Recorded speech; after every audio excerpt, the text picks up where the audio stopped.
paano na napupuntahan niya ng isang singer, yung katotohanan? Is that in the lyrics? Is that when a singer relates her story to the song? Paano yun? Ako siguro, kung kinanta niyo yung song, sa heart niya mismo. Kasi mafe-feel namin yun eh. Na kinanta niya Ng judges? Opo, yes Kung po. fine-fake mo? Yes. You know, what's, Emotions. Oo. Halimbawa, ano yung bibe na kanta? May tatlong bibe. May tatlong bibe. Opo. Halimbawa, one line lang, kasi mamaya ibubuo natin yung kantang yun. If you were to sing that from the heart, paano? Sige nga. Ako na muna. Okay. Ikaw nga, Carl. May tatlong bibe akong nakita. Ganun ba? Dali. One line nga. May tatlong bibe akong nakita. Kinilabutan ako doon, Jessica. Grabe, nangilabot ako. Yan ang pag-awit na galing sa puso. Opo, no? opo. Talagang nasa letra. Okay, you know why you're very effective singers? Because you have very rich, napakayaman ng inyong mga kwento. Jessica, ikaw, ano ang the short of the long story of your musical journey? Ano yung mga hindi mo malilimutan?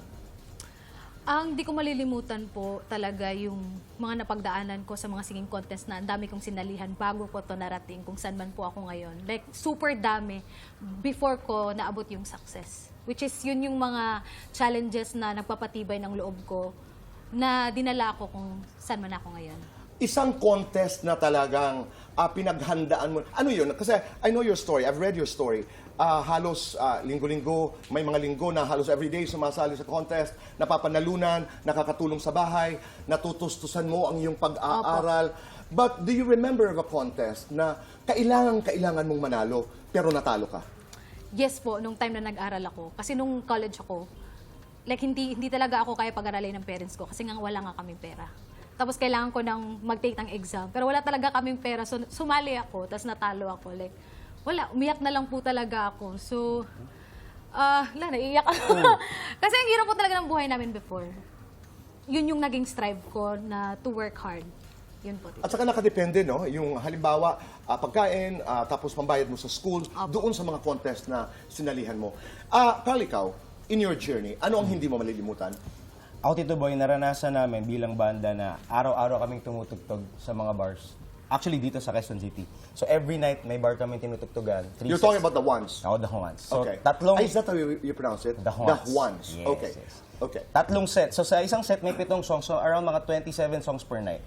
And di ko makakalimutan, may isang gabi po na ang sweldo namin ay barya-barya. Pag pinarte-parte mo na, kasi magbabayad ka ng mga nagsiset up sa inyo.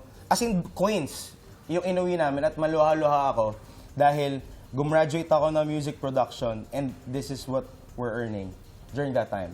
Pero yun din po yung isa sa mga gabi na sinabi ko na hindi ko to titigilan hanggat hindi ako nagiging success. Yeah, and going to that point, no, building on it, wala bang pagkakataon na ayoko na? Ay, meron po, Tito Boy. Meron. Meron. Kasi ang dami kong in-audition na contest talaga sa TV. Tapos di talaga ako nakukuha. Tsaka ang daming taon sinasabi na, "Huy, Jessica, ang galing mo. Ba't di ka kumanta dito, ganyan-ganyan?" Kasi first time po yung The Clash yung sinalihan ko. Okay. So, nung may nag-audition ako, last time, sinabi ko kay Lord, "Lord, last na talaga to." Tapos hindi talaga ako nakuha. Like wala, sabi ko, "Lord, ayoko na." Like pagod na ako. Parang for me, hindi sa akin yung sa TV talaga. Pero, go ahead. Tapos, The Clash, yun yung nag-open sa akin ng opportunity. Kaya, bakit ka sumali ulit the next year? Kasi pandemic po yun. Nasa bahay lang ako, hindi ko kailangan pumila. Kasi pagod na po ako pumila, Tito Boy. Napakahirap pumila. Tapos di ako natanggap, iiyak ako sa taxi. Tapos nung The Clash, ay magsisend lang naman ng video. Sabi ko, sige, try ko lang, nasa bahay lang naman ako. Hindi ko alam yung pandemic, yun pala yung pinakamagandang mangyayari sa buhay ko. Kaya naunawaan ko kung bakit pinagkatiwalaan kayo ng mga judges sa tanghalan ng kampiyon because of these stories. Alam nyo na nakaka-relate kayo dun sa mga contestants. Yes. Alam nyo kung paano tumayo, pumila, lumakad, at lalong-lalo na paano matalo. Yes. Because winners are losers at one point in their lives. Diba?